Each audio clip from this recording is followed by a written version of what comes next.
अनस बिन सिरीन ने बयान किया, कहा कि मैंने इब्ने उमर रज़ियल्लाहु ताला अन्हु से पूछा कि नमाज सुबह से पहले की 2 रकतों के मुताल्लिक़ आपका क्या ख्याल है, क्या मैं उनमें लंबी क़िरात कर सकता हूँ?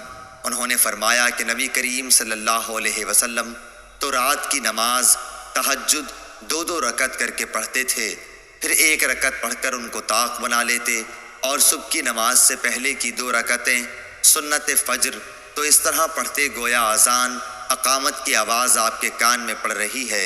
हम आज की इससे मुराद ये है कि आप सल्लल्लाहु अलैहि वसल्लम जल्दी पढ़ लेते।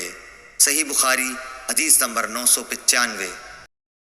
हदथना अबू नुअमान क़ाल हदथना हम्माद बिन ज़ैद क़ाल हदथना अनस बिन सिरीन क़ाल क़ुल्तु लिब्न उमर अरअयत अर्रकअतैन क़ब्ल सलात अलग़दाह उतीलु फ़ीहिमा अलक़िराअह फ़क़ाल कान अन्नबिय्यु सल्लल्लाहु अलैहि वसल्लम युसल्ली मिन अल-लैल मथना मथना व यूतिरु बिरकअह व युसल्ली अर्रकअतैन क़ब्ल सलात अलग़दाह व कअन्न अल-अज़ान बिउज़ुनैहि। क़ाल हम्माद